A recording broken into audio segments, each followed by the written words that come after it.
All right. Today we're going to be talking about all of the planets in the fifth house in astrology, giving you the full meaning explained. First, we're going through the physical manifestations of the fifth house or how they're affected, modulated, changed, and altered by each planet. Then the psychological manifestations or the psychological significations of the fifth house, how those are affected by each planet.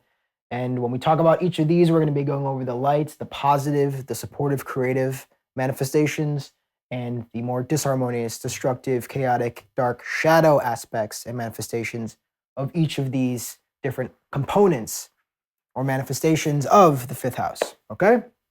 So, in the first 4 videos in this series, we did all the planets, and I described how each planet is a different archetypal energy or a different aspect of the collective unconscious. These are not all of the archetypes for each one of these planets. Obviously, they're relatively exhaustless.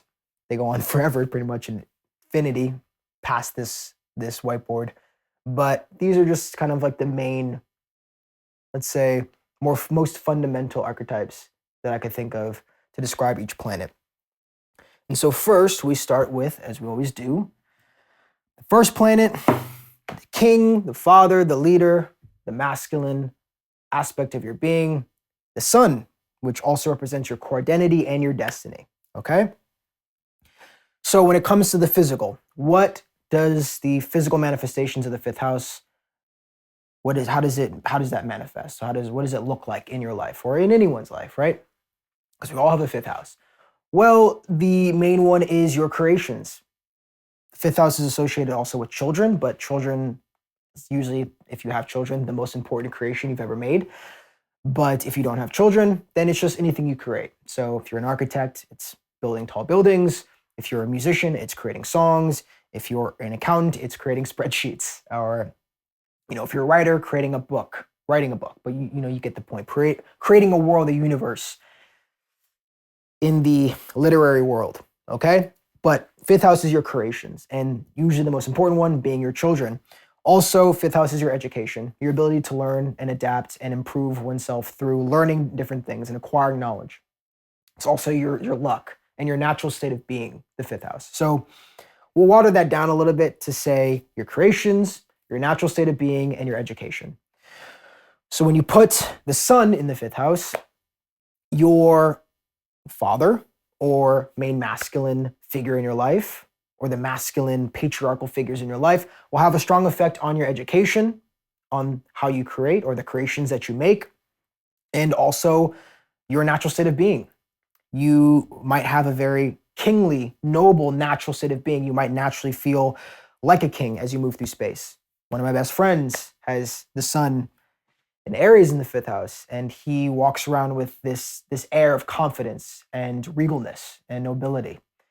And that can happen when you have your core identity, your destiny planet in the fifth house of your natural state of being, feeling like you're walking through life in a natural state of purpose and dharma.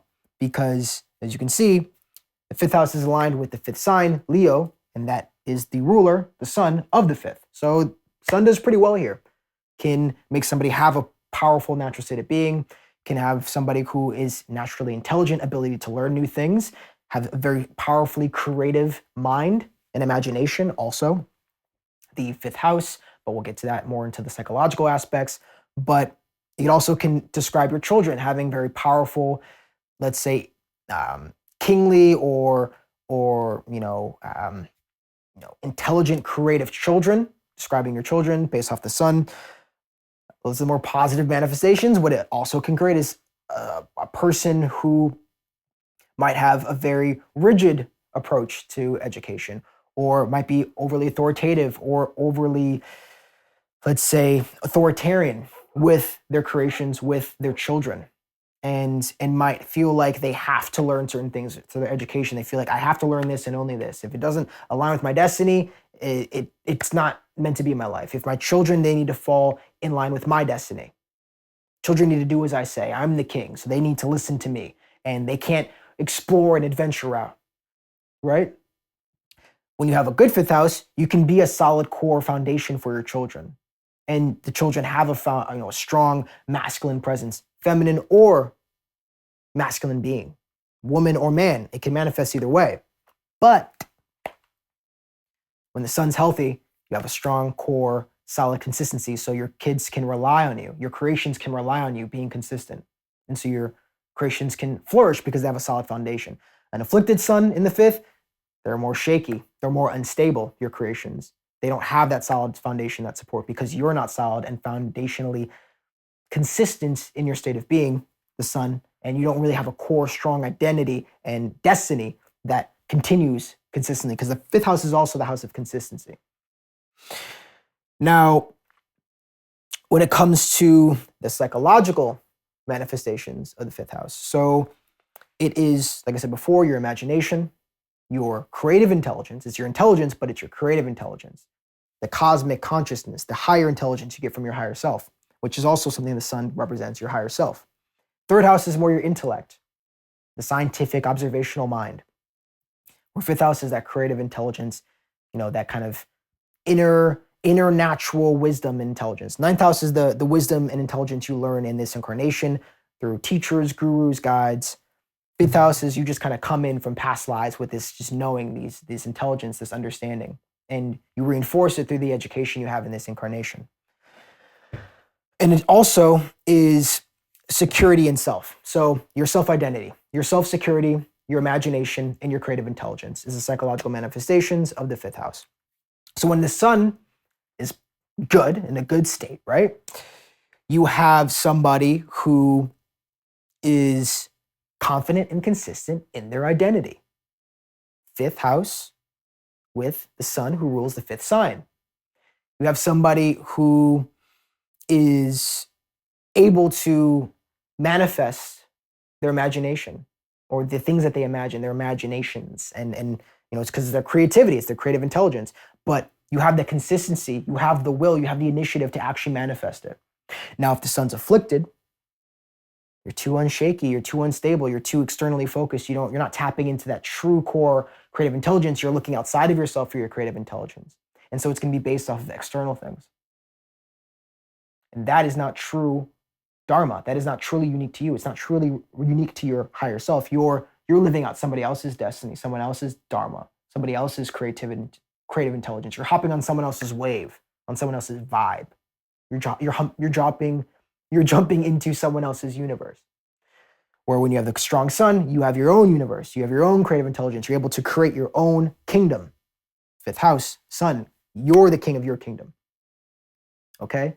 And you have a strong, centered self-identity that doesn't matter or doesn't rely on the external environment to validate it. You can validate yourself, self-security. You're secure in the self. Dharma, ascendant house. All right? So that's the sun. Now we go to the moon, which is an interesting placement. So when you have the moon here, you have the queen, the mother, the child, feminine in the house of creativity, imagination. So this can be a nice combination. When it comes to the physical manifestations, when it comes to your creations, you will most likely find comfort in your creations, maybe have a motherly, caring relationship with your creations, with your children. When it comes to education, you feel comfortable. It makes you feel emotionally good, or you follow and learn things that elicit positive emotions in the self, where you're able to use your intuition to know what things to learn.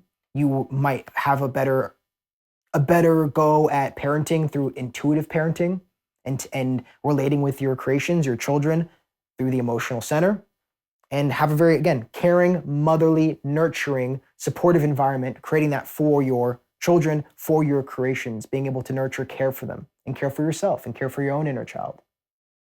All right? The shadow manifestations is somebody who is emotionally volatile, so therefore is not able to emotionally nurture and care for its creations, the children. Because if you're emotionally traumatized, fearful, wounded, that is projected onto the creations and the children that you manifest into this world. When it comes to your education, you might want to learn things, but you're not willing to follow through because you don't feel like it. Or you're drawn intuitively to the wrong things because your internal guidance system, your emotional guidance system is distorted because of trauma. All right. When it comes to psychological manifestations of the fifth house, I mean, the moon is it's the most imaginative planet in the house of imagination. So this can be somebody that has an amazing vision for the future, can think up amazing ideas. Might not always manifest them. With the moon in the fifth, it's not always necessarily your duty. The sun in the fifth is more, you got to take action, you got to actually build something. But the moon in the fifth is more about somebody who has that vision.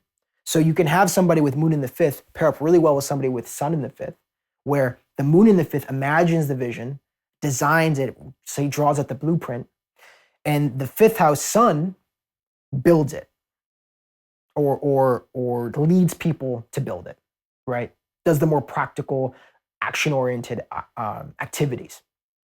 Where the moon is that imagination, that greater vision, the future, the greater future you want to live in and manifest, that is the moon. It's your consciousness. When it comes to your creative intelligence, having an emotional awareness, being able to care for oneself intelligently, and also have a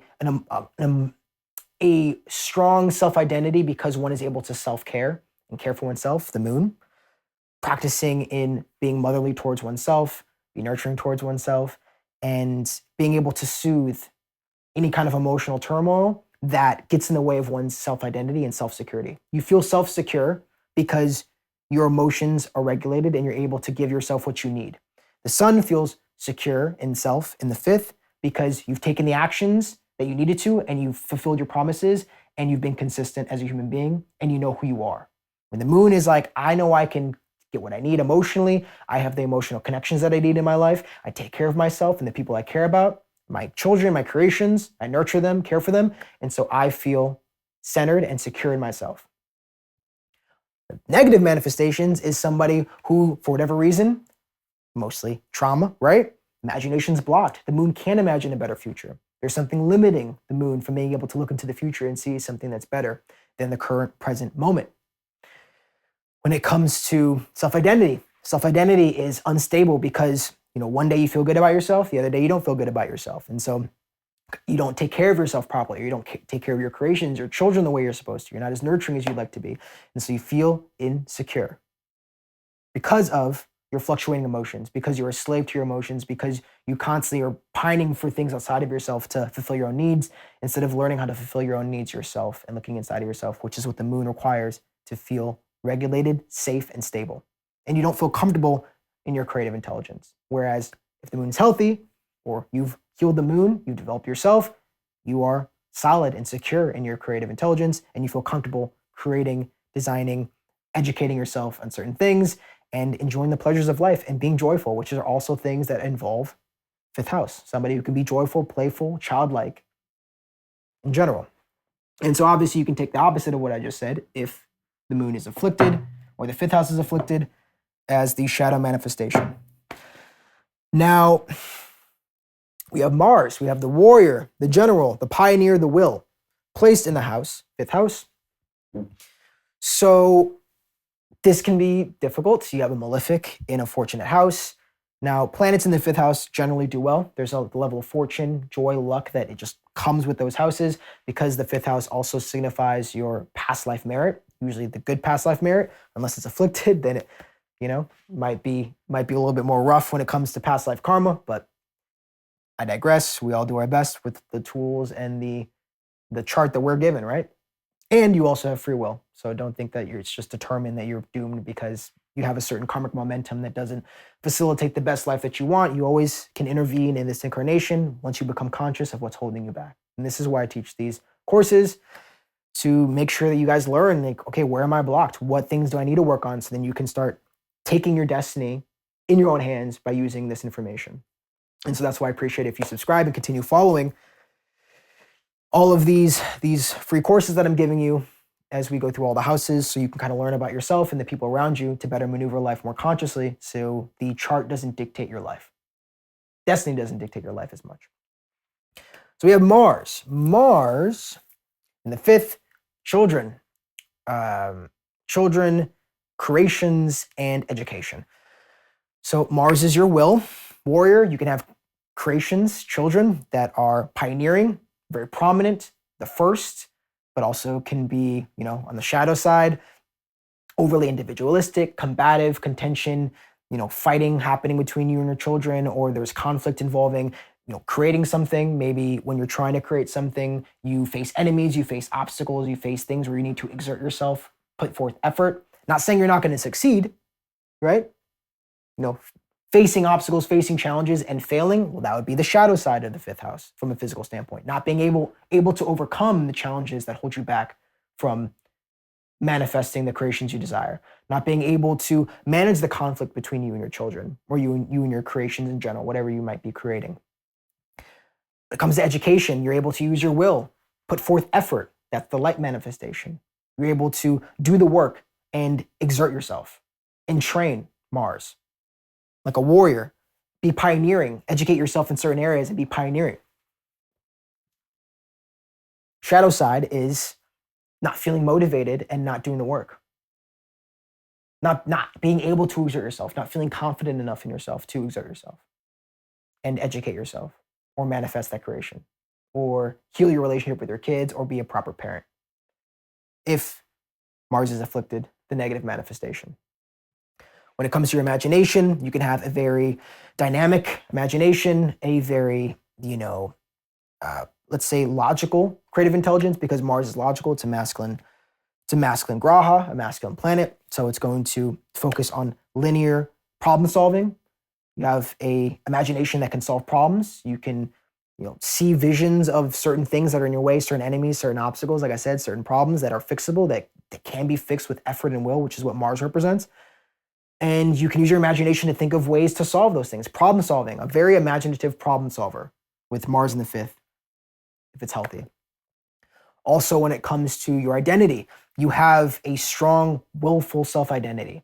It's dynamic, but it's consistent. You're able to face your fears and face the challenges head on because you believe in yourself and you're consistently able to tackle the problems in your life, the challenges in your life. And because you're able to tackle and solve those problems, you feel confident. You feel secure in yourself because you know what? No matter what happens, I got this shit. I don't care what enemy stands in my way. I got this shit.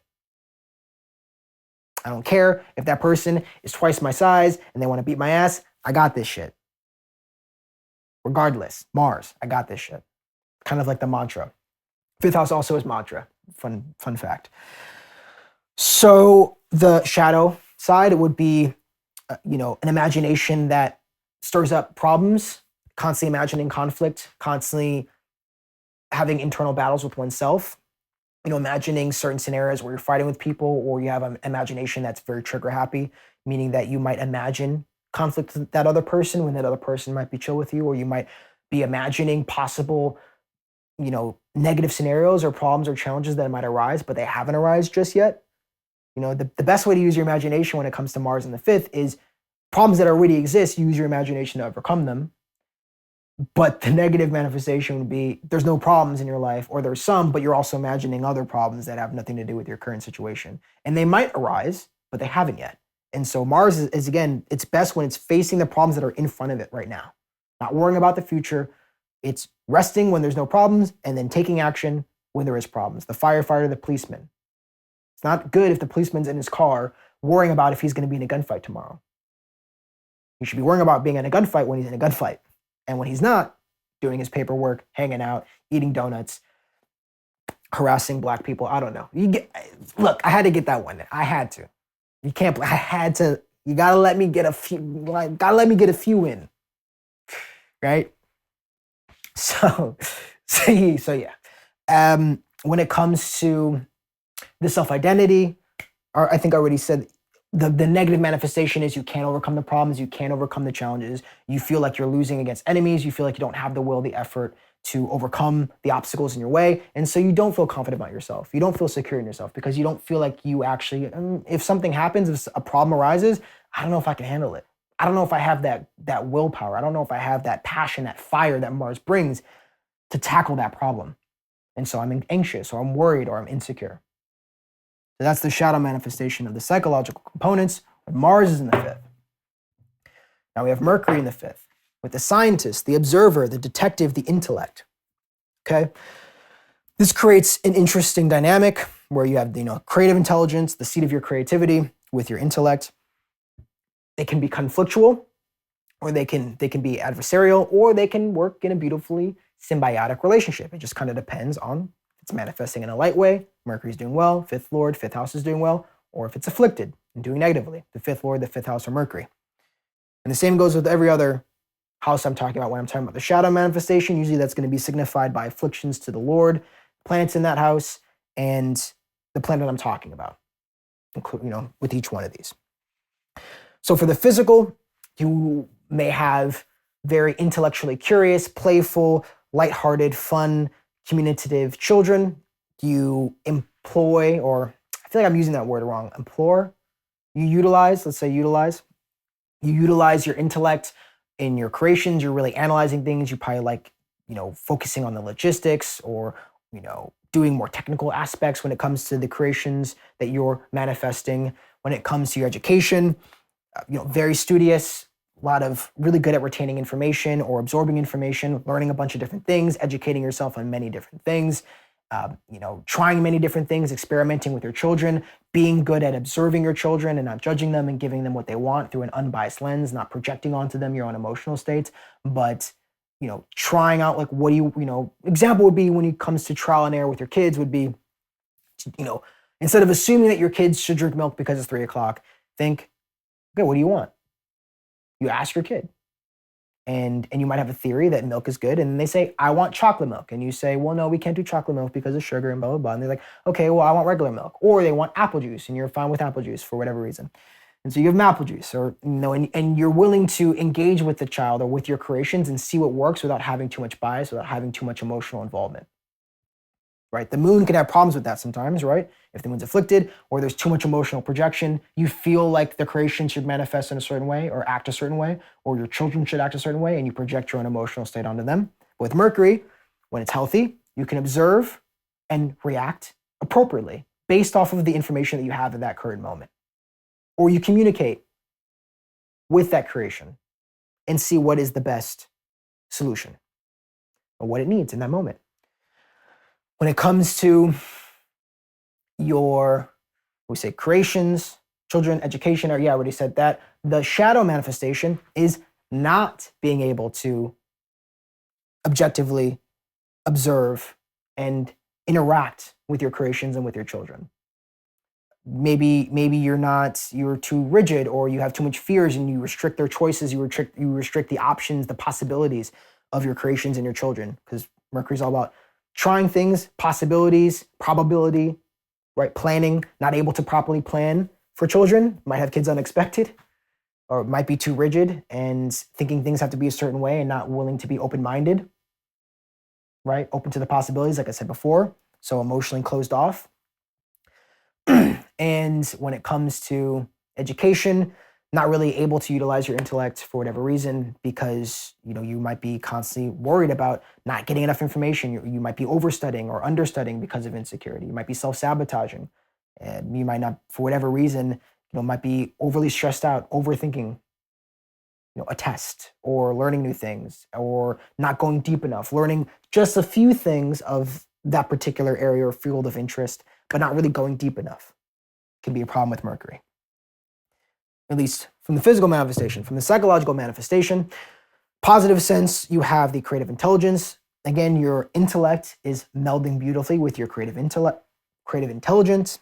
So, you have that vision, you use your imagination, and then you're able to get all the details. You get all the schematics. Think about, plan out all the logistics. And so you can actually have a really beautiful symbiotic relationship where you have the vision internally and then you know exactly how to manifest it, which is rare in one person. Because usually people are either like a logistics more logistics type person, or a more creative, intelligent person who's more on vibes and tapping into higher states and just having that natural genius flow through, or they manifest it through the technical, logistical aspects of getting that thing to exist. When you have Mercury there, you have the possibility for both, okay? I have a former client, Mercury is doing well there, and they are able to do both. They're able to, outline things and draw up schematics for their architect. So they're able to have that vision of what the building is, and then they draw it out, and then they know the materials and everything. They know all the specifics and the costs and everything, right? That's a lot of using the mind. Mercury has that possibility. When it comes to the self-identity, they're able to try things and see what they like. They learn about their self-identity by trying things through trial and error. So they, am I meant to, let's say, am I meant to be a YouTuber? Well, they try it out and they see what happens. Or am I meant to, be a lawyer? They try it out, right? They learn about it. They experiment with it a little bit. Maybe they even go to law school, but they're willing to let it go. They're willing to, I'm not. So they learn like a detective, right? They go through a list of possibilities. They have certain theories. Using the intellect, they have certain theories, and then they cross off anything that doesn't align with their core identity, that doesn't make them feel secure in self. And so over time, they feel secure in themselves because they know what they're not, because they've experimented so much, because they've analyzed themselves and observed themselves and communicated with themselves, maybe even journaling or self-analysis, right? Critical thinking, communicating with other people. And through all these different mercurial activities, they're able to understand themselves and feel confident in their destiny, in their individual path, feel secure in themselves. The opposite is if you have the intellect that's overly active and gets in the way of the creative intelligence. That's a problem with the intellect. The intellect, left brain thinking, can think that it's the king, that it's supposed to be the leader, can think it's the sun or the moon, the two sovereigns, the king and the queen. It's not. It serves it. It is, we said, the scientist, the observer, the prince that helps manifest the visions of the king and the queen through its logistical abilities and through its ability to maneuver step-by-step processes. But Mercury can sometimes think it's the king, but doesn't have a vision. And what happens is that you have somebody who's just copying other people. They see something they like, they see something that looks cool, and so they copy that. And because they can't tap into their own individuality. So they're just refurbishing, refining, copying. They're like AI. Mercury and Rahu, North Node, align with AI, technology. They're just copy pasting it. And then when it comes to self-identity, they're not willing or they're not able to properly try things out, or they're too insecure to try things. They're too restrictive. And so they don't know who they are because they're not willing to fail. Like the biggest block to Mercury in the fifth house to understanding oneself, to being secure in oneself and one's self-identity, is being scared to fail, because Mercury needs to fail. Every detective, you're not going to get it first try. But a true scientist, they're not going to get it first try. They're cool with failing an experiment. They're cool with crossing off 5 people. Sherlock Holmes is chill with crossing off 100 people before it gets to the killer, till he gets to the actual suspect that did the crime. Scooby-Doo, same thing, right? But when you have an afflicted Mercury, or the shadow manifestation is somebody who doesn't want to fail, who takes himself very seriously, and has a certain fragile self-identity. They're insecure, and so they're not willing to truly learn about themselves. They're not really truly willing to observe themselves. And so they think, I know who I am, this is just who I am, and they have a rigid self-identity, but it's actually insecure because they don't want to fail. They don't want to be seen losing. And that is so important for Mercury, is to take the L. So you learn how to not take the L again. Now we have Venus. Venus in the fifth, you have the diplomat, the partner, the pleaser, the relating aspect of one's consciousness. And we go to the physical manifestation. So when it comes to children, it can make beautiful children. It can make graceful children or graceful creations. One might have a strong desire to create something beautiful, or to have beautiful creations, or to, let's say, create a harmonious environment for your creations or for your children, making sure you're fulfilling the sensations that the child needs, right? And also making sure that the child has a sustainable, or the creations have a sustainable, harmonious existence with other creations and other children. When it comes to your education, learning about beauty, learning how to relate to other people, learning about relationships, romance, pleasure, very important, educating oneself in those areas. But the shadow manifestation is people-pleasing and enabling. Moon can also have similar enabling, and also sometimes people-pleasing, being over-caring, over-nurturing, doing too much. But Venus, same thing. It's kind of like overly focused on making sure everything is harmonious. And so there can't be any conflict avoidance with one's creations or with one's children. Or in education, being too surface, focusing too much on cosmetics or vanity or fashion or like the external world, on relationships and external things, but not really tapping into one's internal core identity. Too externally focused. Or overly, controlling one's children because you want them to look a certain way. They have to present themselves a certain way, or they have to be agreeable, or people have to like them. Being too socially focused, or socially or validation, seeking social validation through one's creations, through one's children, or through learning things educationally. Not learning something that's true to yourself, but learning something because it's gonna get validation from other people. That's afflicted, the shadow manifestation of Venus. It's that social validation, man, and that social approval and partnerships. And also a strong desire, too much of a need to have romance in your life, to have sensual pleasures in your life. Can be pleasure seeking to an intense degree if Venus is afflicted in the fifth, or the fifth lord, the fifth house. You got the point. When it comes to the psychology, creative intelligence, very creative. I mean, you can create beautiful forms, be very artistically inclined, be very able to create things that people love and that stimulate the senses. It can be design, interior design, can be, masculine planets like Mars and the sun could be more something like an architect, where Venus could be more of like an interior design, fashion design, or creative writing. I mean, it doesn't have to be, those two things I just said. It could be creative writing, or a musician can do really well, someone who can make really beautiful, harmonious sounds, or artistic expressions. It doesn't have to be those two things. That's just coming to mind, but you get the point. So that creating really beautiful forms, having a really beautiful, harmonious, sustainable, natural creative intelligence, or the things that you create are those things.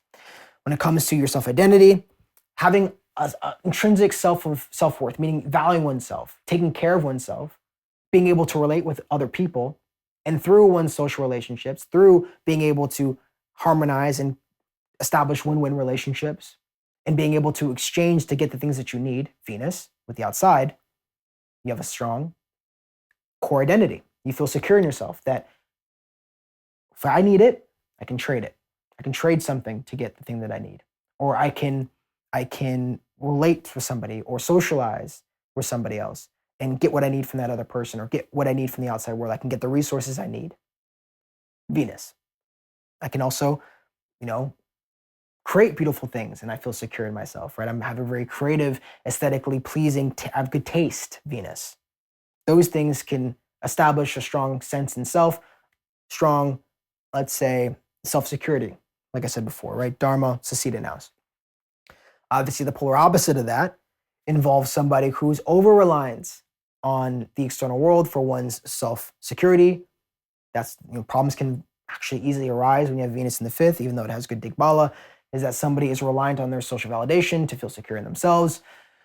People might be reliant on, the external world or harmony to, let's say, feel like they're in, that was poorly worded. To feel consistent in themselves and to feel secure in themselves, they need to be socially validated, or they need to have their senses stimulated, or they need to feel appreciated by other people, or they need their environment to be natural and harmonious at all times, consistently. It can never be anything else. Okay? And when it comes to creative forms, again, their creative intelligence overly focused on the surface, overly focused on aesthetics, not really focusing on the purpose and making sure that it's individual to oneself. Overly focused on, well, other people think it's attractive, beautiful, pleasing, and not, well, is it true to you? And is it a natural expression of who you are? Maybe you're meant to be creating something that's maybe abrasive or taboo or even ugly in conventional terms. It doesn't have to be conventionally attractive or beautiful. But Venus definitely has a prioritizes conventional natural beauty, which is not necessarily a bad thing. It's just when it becomes pathological, you get that shadow manifestation. Now we have Jupiter in its natural house, the fifth house. So Jupiter here does amazingly well, all things equal in a vacuum, likes being here. You have the planet that expands things, brings fortune, bring luck, bring wisdom. You got the guru, priest, philosopher, guide in the fifth house. So when it comes to your creations can be bigger, be more abundant, or you have more abundance to provide to your creations, to provide for your children. You can have very fortunate, lucky children or creations. You can instill wisdom and guidance to your creations and to your children. When it comes to, what was the third? Children, creations, and education, you have an ability to learn very, very well. Jupiter is a learning planet. So is Mercury. Mercury is more about facts, information, where Jupiter is more about wisdom, philosophy, spirituality, higher order, bigger picture concepts. Mercury is more the little picture, Jupiter is more the big picture. So being able to educate yourself on the big picture, maybe macroeconomics or social work, or changing society, politics, things like that. Or it's, like I said before, spirituality, learning philosophy. Somebody with Jupiter in the fifth house can have a strong spiritual, philosophical foundation. And also have a lot of fortune with money. Fifth house is our luck, our fortune. Jupiter represents money and luck and fortune. So somebody can have a natural luck with acquiring resources, but in particular, acquiring money. Venus is more specifically like resources, like, the things you buy money with is Venus, but the money itself is Jupiter. So you can have a lot of fiat currency. Let's put it that way. When it comes to the negative manifestation, it can be enabling your creations, your children, providing too much. Believe it or not, that can happen. Being arrogant, or having arrogant children, or spoiled children that had it too easy, or think they know everything, or you think you know everything and you don't listen to your children, or you don't actually interact with your creations because you feel like you just have it all figured out right off jump, which can create problems, obviously. And when it comes to your education, same thing, can have an arrogance, can be closed off because you believe that you have all the wisdom, the guidance that you need. You don't need to talk to other people. You have your beliefs, your faith, and your convictions that can become dogmatic. All right. But again, that kind of, unless Jupiter is in tough shape, that's pretty rare. Jupiter, again, naturally does really well in the fifth house. You got, fortunate planet, lucky planet in the house of fortune and luck. So it's naturally going to do some great things. Psychologically speaking, creative intelligence, a very expansive, very, very big picture, creative intelligence, a very powerful natural connection to one's, inner knowing and dharmic path. Destiny, can have a very fortunate destiny path, can feel very secure in oneself because you feel like you're wise enough, you've learned, you have the proper guidance, and you have the generosity. You've been generous with other people. You got the proper gurus, teachers, right? All things that Jupiter represents. And you're just fortunate and lucky in life. And so you feel secure in yourself because no matter what, God, higher power, has got you.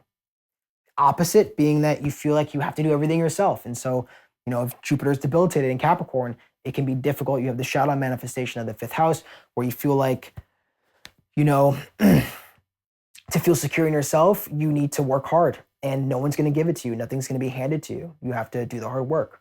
Doesn't mean that's inherently bad, but it can become pathological where you don't really have a lot of joy in your life. You feel restricted. You feel more duty-filled and disconnected from your inner child, from your inner joy, things that the fifth house represents.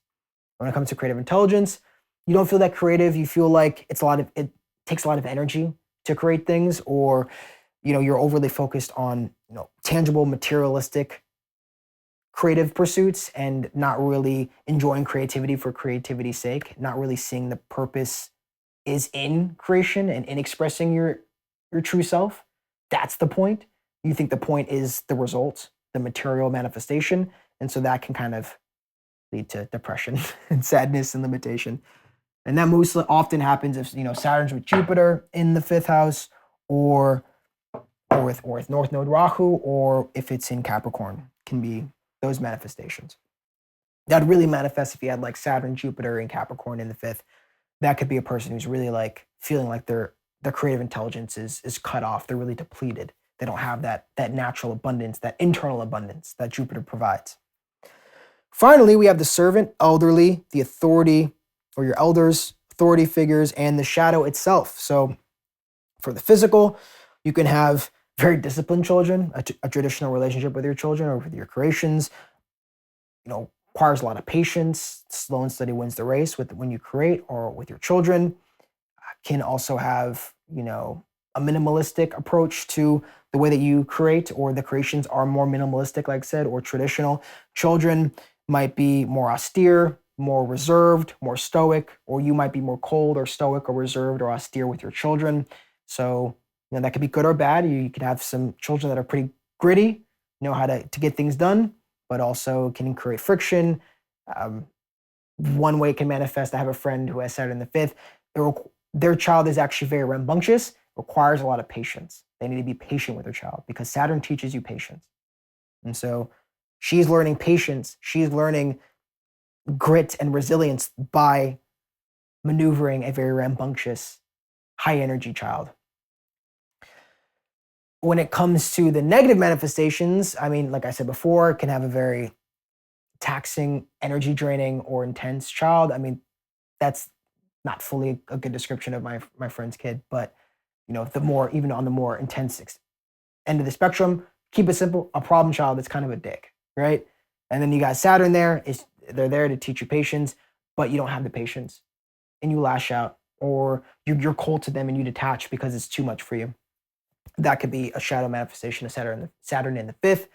Also, not having kids, because Saturn can separate us from the things that separate us from the things that are represented by the house that it's in, or a separation from creations, or a limit on creations, meaning you don't get a lot of children, or you don't get a lot of creations. You don't feel like you have a lot of time or opportunity to create. And when it comes to education, finding it difficult to educate oneself, can feel like it's slower learner. You don't have a lot of interest. It's just more like focused on getting through the day, doing things that help you survive, but not really able to tap into your joy or to things that will enrich your life. You're not going to educate yourself on things that will enrich your life, only things that will help you survive. When the positive manifestation with Saturn with education is that you're resilient, you're persistent, you're willing to hang in there and learn the things and master things. Like Saturn is the planet of mastery. So you can educate yourself and on certain topics, and you become a master at those things because you're going in and day out. The grind, you got that grit, you got the perseverance, and you're disciplined, all Saturn things. When it comes to psychological aspects, creative intelligence, you're probably naturally going to have less creative downloads, but those things can be mastered, right? You can create some masterful works, like I said before, because Saturn is the planet of mastery.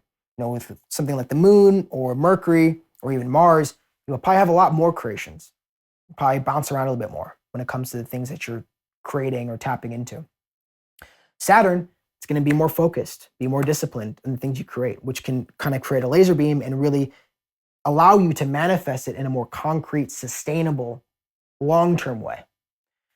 And when it comes to your security in self or feeling secure in self, because you have that grit, because you've been able to go in and day out, do the hard work, be disciplined, you feel secure.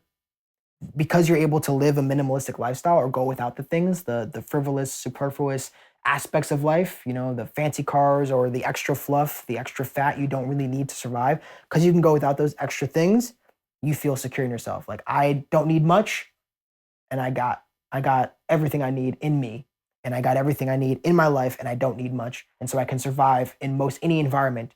Put me anywhere, I'm consistently myself. I'm consistently going to be okay because I can survive and I don't need much. The shadow manifestation is that I don't deserve much, and you feel insecure, you feel fearful, you feel like you don't deserve to be joyful. You feel detached and cut off from your creative intelligence, because Saturn can, like I said, separate you from the different aspects, significations of the house, sign, and planets it's with. So yeah, you can feel disconnected from your creative intelligence. Like I said, you can feel very limited in what you can create, or you feel like you're not getting a lot of higher self downloads. Your Saturn represents our fears, our insecurities, our trauma. So you have trauma, fear, insecurity surrounding your self-identity. You feel like you can't be consistent. You can't feel like you can be yourself out of fear, out of insecurity. And so that can obviously cause problems. That can can lead to a life where you're not reaching your full potential and manifesting your destiny to the capacity you would like. And that is the shadow manifestation of Saturn. That is all the houses, or that is all the planets, traditional planets, in the 5th house. Appreciate your time. If you have any questions, you want to share, you resonate with anything, please let me know down below. I always love to respond when I have the time. And in the next video, as we continue this series, we're going to do the 6th house. All the planets in the 6th house. Subscribe if you want to continue learning for free. I will see you in the next video. Thank you.